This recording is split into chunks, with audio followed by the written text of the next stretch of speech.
నమస్కారం. ముందుగా సినిమా అంటే ఏమిటి? సినిమా అంటే కేవలం ఎంటర్‌టైన్‌మెంట్ మాత్రమే కానే కాదు.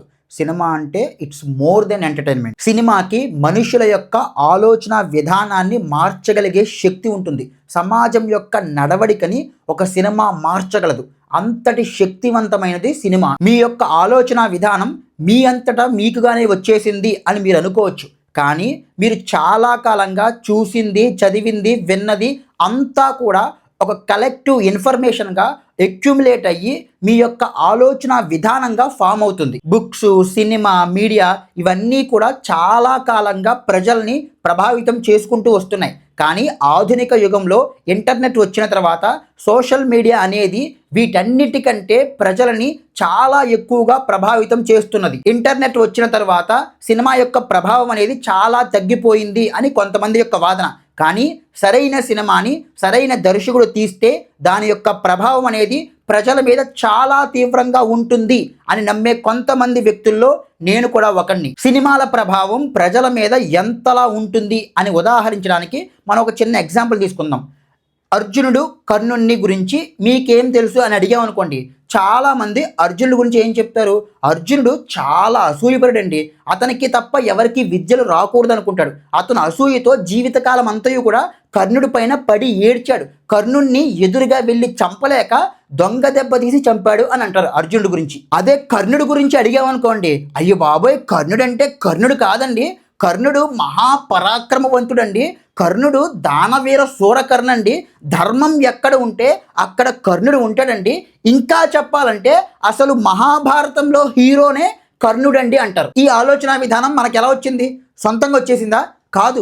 మనం చూసిన సినిమాల ద్వారా మనకే తెలియకుండా మన మస్తిష్కంలో ఈ పర్సెప్షన్ని నిక్షిప్తమయ్యేలా చేశారు. నేను రీసెంట్గా the great legendary Nandamuri Taraka Ramarao గారి సినిమాలోని ఒక సీన్ అంటే ఒక క్లిప్ని చూశాను. ఆ క్లిప్లో సారాంశం ఏంటంటే రామారావు గారు కృష్ణుడు అనమాట. ఆయన దగ్గరికి ద్రౌపదీదేవి వస్తుంది. అప్పుడు కృష్ణుడు అంటే రామారావు గారు పదే పదే ద్రౌపదీదేవిని నీ మనస్సులో ఏమైనా వాంచుందా, కోరిక అంటే కోరికుందా అని అడిగితే ఆమె ద్రౌపదీదేవి సిగ్గుపడిపోతూ నాకు కర్ణుడు భర్తగా కావాలని కోరుకుంటుంది. అది వినగానే నాకు ఫ్యూజులు ఎగిరిపోయినాయి. ఓడియమ్మ, ఇది ఎక్కడ భారతం రా, మనం ఎప్పుడూ చూడలేదు వినలేదు, ఎక్కడి నుంచి వచ్చిందని. ఇది చూసిన వాడికి ఏమనిపిస్తుంది? నాకు తెలుసురా, ద్రౌపదీదేవికి పాండవులు అంటే అస్సలు కిట్టరని. ధర్మరాజు నై, అర్జునుడు నై, భీముడు నై, నకులుడు నై, సహదేవుడు నై, ధర్మరాజు వీళ్ళెవ్వరూ కాదు. ద్రౌపదీదేవికి ఫస్ట్ నుంచి కూడా కర్ణుడు అంటే ఇది అంతే అనుకుంటున్నాడు. కానీ నిజమేమిటి? నిండు సభలో అందరూ చూస్తుండగా ద్రౌపదీదేవికి అవమానం జరుగుతుంటే అది అధర్మం అని తెలిసినా సరే చూస్తూ నుంచుని ఉండిపోయాడు కర్ణుడు. కర్ణుడంటే ద్రౌపదీదేవికి ఎంత అసహ్యం అంటే పొరపాటున కర్ణుడు ద్రౌపదీదేవికి ఎదురుకుండా వచ్చి హే ద్రౌపది ఎలా ఉన్నావు అని అడిగితే ద్రౌపదీదేవి ఎగిరి ఒక్క తన్ని పొర జట్టమట్ల కొడక అని తిడుతుంది. అంత అసహ్యం. ఇది మనకు ఎలా తెలుస్తుంది? మనంతటా మనం కూర్చుని మహాభారతాన్ని క్షుణ్ణంగా చదివితే తెలుస్తుంది. కానీ మనకు దాన్ని చదివి అర్థం చేసుకునేంత టైము, ఓపిక రెండూ లేవు. అప్పుడు మనం ఏం చేస్తాం? సినిమాలు చూస్తాం. అందులో ఏం చెప్తే అదే రైట్ అని మన బ్రెయిన్ యాక్సెప్ట్ చేసేస్తుంది. మీరు అనుకోవచ్చు, అరే నువ్వు పెట్టిన థంబ్నెయిల్కి నువ్వు ఇస్తున్న ఎక్స్ప్లెనేషన్కి ఏమన్నా సంబంధం ఉందా? ఏం మాట్లాడుతున్నావో నీకైనా అర్థమవుతుందా అని. ఇదంతా మీకు ఎందుకు చెప్తున్నానంటే సినిమా అనే మాధ్యమానికి ఎంతటి శక్తి ఉంది అని మీకు వివరించడానికి. అంతటి శక్తివంతమైన సినిమాని మన మేకర్స్ హీరోయిన్స్ని ఆన్ స్క్రీన్ ఎక్స్ప్లాయిటేషన్ చేయడానికి, బఫూనరీ కామెడీ స్కిట్లు చేసుకోవడానికి, వాళ్ళ హీరోలని భజనా కార్యక్రమాలు చేసుకోవడానికి, ఇంకా వాళ్ళ యొక్క పర్వర్షన్స్ని ఆఫ్ ద స్క్రీన్ తీర్చుకోవడానికి వాడుకుంటున్నారు. నిజంగానే స్టేజీల మీద అందరూ చెప్తున్నట్టుగా తెలుగు సినిమా కళామ తల్లి అనే ఆవిడ కానీ ఎవరైనా ఉంటే కనుక మన తెలుగు సినిమా కళాఖండాల్ని చూడలేక ఆవిడ కూడా న్యాయదేవతలాగా కళ్ళకి గంతలు కట్టుకుంటుంది. అట్లీస్ట్ సినిమాల ద్వారా మీరు ప్రజల్ని ప్రభావితం చేసే అంశాలని చెప్పలేకపోయినప్పటికీ కూడా అట్లీస్ట్ వాళ్ళని కొంతమందినైనా సరే ఇన్స్పైర్ చేసే విషయాలనైనా సరే మీరు చెప్పచ్చు. అలాంటి ఒక వెల్ క్రాఫ్ట్ ఫిల్మ్ మేకింగ్తో కూడుకున్నటువంటి ఒక సినిమాని నేను ఈరోజు చూశాను. పొరపాటున మీరు అది ఒక తెలుగు సినిమా అనుకుంటారేమో. తప్పు.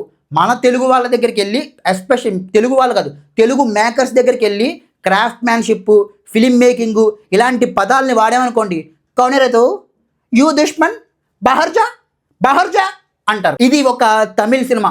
అరుణ్ మాథేశ్వరం దర్శకత్వంలో లోకేష్ కనకరాజ్ హీరోగా వచ్చినటువంటి సినిమా. మనకి ఈ సినిమాలో అందరి యొక్క బెస్ట్ వర్క్ కనిపిస్తుంది. ఆర్టిస్టుల యొక్క పర్ఫార్మెన్స్ అనేది చాలా బాగుంది. టెక్నీషియన్స్ యొక్క వర్క్ అనేది చాలా బ్రిలియంట్గా ఉంది. దానికి కారణం ఏమిటంటే దర్శకుడికి టాలెంట్ అనేది ఉండడం వల్ల. ఒక టాలెంట్ ఉన్న దర్శకుడు సినిమా తీయాలనుకుంటే ముందుగా అతను కాన్సన్ట్రేట్ చేసేది స్టోరీ యొక్క ఎమోషన్ మీద, టెక్నికాలిటీస్ మీద. మనకి పెద్దలు ఒక విషయం చెప్తారు, అన్నం ఉడికిందా లేదా అన్నది తెలియడానికి ఒక్క మెతుకు పట్టుకుంటే చాలు అని. అలాగే మీరు ఒక సినిమాలో కూర్చోగానే సినిమా స్టార్ట్ అవ్వగానే మీకు అర్థమైపోతుంది దర్శకుడికి టాలెంట్ ఉందా లేదా అన్నది. నాకు ఈ సినిమా మొదలవ్వగానే అర్థమైపోయింది దర్శకుడికి మంచి టాలెంట్ ఉంది అని. ఇప్పుడు మన తెలుగు సినిమాల్లో లేనిది, ల్యాక్ అవుతున్నది ఏదైనా ఉంది అంటే కనుక అది ఎమోషనల్ సాటిస్ఫాక్షన్. మన సినిమాల ద్వారా, మన కథల ద్వారా, మన పాత్రల ద్వారా ఆడియన్స్కి వాళ్ళ ఎమోషన్స్ సాటిస్ఫై అవ్వట్లేదు. స్క్రీన్ మీద ఏదైనా ఒక పాత్ర యొక్క ఆవేదనని, బాధని కానీ సరిగ్గా చూపించి దానికి దర్శకుడు మంచిగా సరిగ్గా సాటిస్ఫై అయ్యేలాగా ఆడియన్ సొల్యూషన్ కానీ ఇచ్చాడంటే కనుక ఆడియన్ మెస్మరైజ్ అయిపోతాడు. ఈ డీసీ సినిమాలో దర్శకుడు ఆడియన్స్కి ఎమోషనల్గా చాలా సాటిస్ఫాక్షన్ ఇచ్చే సీన్స్ని కొన్ని పెట్టాడు. మచ్చుక్కి నేను ఒకటి చెప్తాను. ఒక రైతు ఉంటాడు. ఆ రైతు తన కొడుకుని బాగా చదివించుకోవాలి అన్న ఉద్దేశంతో తన పొలాన్ని అమ్మి ఒక 7 లక్షల రూపాయలని తన వెంట తీసుకుని వెళ్తూ ఉంటుంటే ఒక పోలీస్ ఆఫీసరు ఆ రైతు దగ్గర డబ్బు ఉంది అని తెలుసుకుని ఆ రైతును చంపి ఎక్కడో కొండగొట్ట మీద పడేసి ఆ డబ్బు తీసుకుని వెళ్ళిపోతాడు. ఆ రైతు యొక్క భార్య, కొడుకు పోలీస్ స్టేషన్కి వెళ్ళి ఆ పోలీస్ ఆఫీసర్ని నువ్వే నా భర్తను ఏదో చేశావు, నా భర్తను విడిచిపెట్టని చెప్పేసి ఎంతలా ప్రాధేయపడినా సరే విడిచిపెట్టకుండా వాళ్ళని తన్నేసి కొట్టేసి నువ్వేం చేసుకుంటావో చేసుకో, నువ్వు నేవి పీకలేవు, ఏమీ చేయలేరు మీరు, నన్ను ఇంకా ఎక్కువ చేసావంటే నీ మీద కూడా బ్రోతల్ కేసు పెట్టి లోపల వేస్తాను అంటాడు. అప్పుడు ఆ రైతు భార్య తన కొడుకుని తీసుకుని హీరో వాళ్ళ గ్యాంగ్ దగ్గరికి వచ్చి జరిగిందంతా చెప్పి బాధపడుతుంది. హీరో వాళ్ళ గ్యాంగు మేము చూసుకుంటాం అని చెప్తారు. కట్ చేస్తే ఆ పోలీస్ ఆఫీసర్ కుర్చీలో కూర్చుని ఉంటాడు. హీరో వస్తాడు, చెత్త కొట్టుడు కొడతాడు, మొత్తం రక్తం అంతా ఎగిరిపోతుంటుంది. కాల్చి చంపేస్తారు ఆ పోలీస్ ఆఫీసర్ని. నేను మీకు దీన్ని నేరేట్ చేసే పద్ధతిలో, చెప్పే విధానంలో ఎక్కడో ఎమోషన్ అనేది డైల్యూట్ అయిపోయి నేను చెప్పిన యొక్క ఎమోషన్ యొక్క హై అనేది మీకు అంత సాటిస్ఫైయింగ్గా అనిపించి ఉండకపోవచ్చు. కానీ ట్రస్ట్ మీ, మీరు దీన్ని స్క్రీన్ మీద చూస్తున్నప్పుడు పిచ్చ సాటిస్ఫాక్షన్ వస్తుంది. చాలా మందికి సింహాద్రి అనే సినిమా ఎందుకు అంత పెద్ద బ్లాక్ బస్టర్ హిట్ సినిమా అయ్యిందో ఇప్పటికీ అర్థం కాదు. Because of this emotional satisfaction. Simhadri సినిమాలో తన అక్కని అవమానించి చంపేశారు అని తెలుసుకున్నటువంటి హీరో విలన్ ఎంత పెద్దవాడైనా సరే కేర్ చేయకుండా నడి రోడ్డు మీద నరుక్కుంటూ ఆ బ్యాక్గ్రౌండ్ స్కోర్తో వెళుతూ ఉంటే చూసే ఆడియన్స్కి పూనకాలు వచ్చేస్తాయి. ఈ డీసీ సినిమాలో కూడా అలాగా ఒక ఎమోషనల్ సాటిస్ఫాక్షన్ ఇచ్చే సీన్స్ మినిమం 3 ఉన్నాయి. దర్శకుడు తన కథని నేరేట్ చేస్తూ కథలో ఉన్న ఎమోషన్ని ఎండ్ వరకు కూడా మెయింటైన్ చేసుకుంటూ అద్భుతంగా టెక్నికల్గా సినిమాని చూపించిన విధానాన్ని చూస్తే చాలా చూడముచ్చటగా అనిపించిందండి. ఒక సినిమాలో ఎప్పుడైనా సరే టెక్నికాలిటీస్ వీక్గా ఉన్నాయంటే అది ఖచ్చితంగా దర్శకుడి యొక్క తప్పే అవుతుంది. ఒక టాలెంటెడ్ టెక్నీషియన్ ఎప్పుడూ కూడా కావాలని చెప్పి ఒక సినిమాకి అన్యాయం చెయ్యడు. సినిమా కథలో బలం లేకపోతే, ఒకవేళ ఉన్నా సరే అది స్క్రీన్ మీదకి ట్రాన్స్ఫర్ అవ్వకపోతే ఎంత టాలెంటెడ్ టెక్నీషియన్ అయినా సరే వాళ్ళ యొక్క బెస్ట్ అయితే ఇవ్వలేరు. ఒకవేళ కానీ కథలో బలం ఉండి దర్శకుడు దాన్ని సమర్థవంతంగా స్క్రీన్ మీదకి ట్రాన్స్ఫర్ చెయ్యగలిగాడు అనుకోండి, టెక్నీషియన్స్ వాళ్ళ యొక్క వర్క్తో విజృంభించేస్తారు.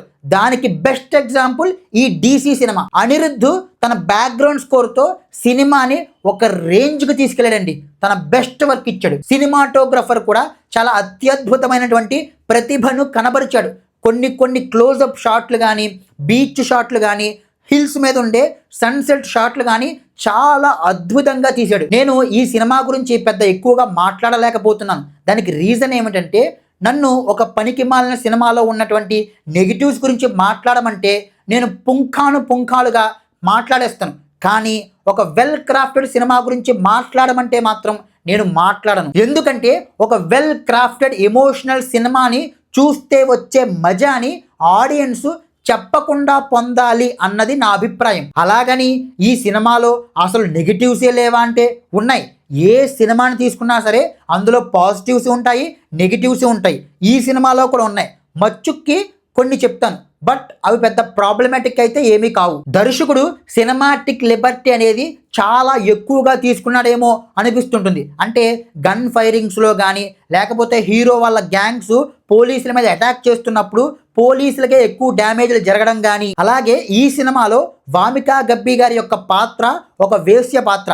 వీళ్ళందరికీ కూడా డబ్బులు కావాల్సి వస్తే ఈమెతో పడుకున్నటువంటి విటుల దగ్గరికి వెళ్ళి వాళ్ళని బ్లాక్మెయిల్ చేస్తే వాళ్ళు లక్షలకి లక్షలు డబ్బులు ఇచ్చేస్తున్నట్టుగా పెట్టాడు.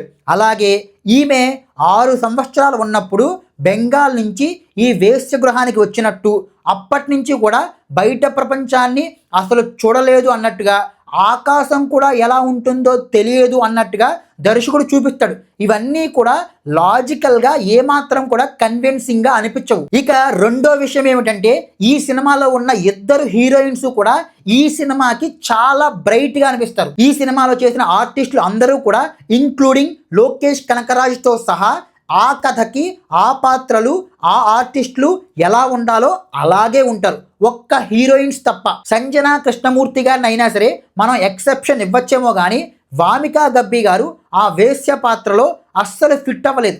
ఆమె చాలా పాలిష్గా ఉన్నారు ఆ పాత్రకి. ఇంకా ఈ సినిమా గురించి ఫైనల్ వర్డ్ ఏమిటి అంటే, ఇది ఒక మంచి సినిమా, గొప్ప సినిమా, అందరూ కూడా కుటుంబ సహితంగా చూడదగ్గ సినిమా అని నేను చెప్పను. కానీ it's a well crafted, emotionally satisfying film. అందుకోసం మీరు ఒక్కసారి ఈ సినిమాను చూడొచ్చు. That's it. జై హింద్.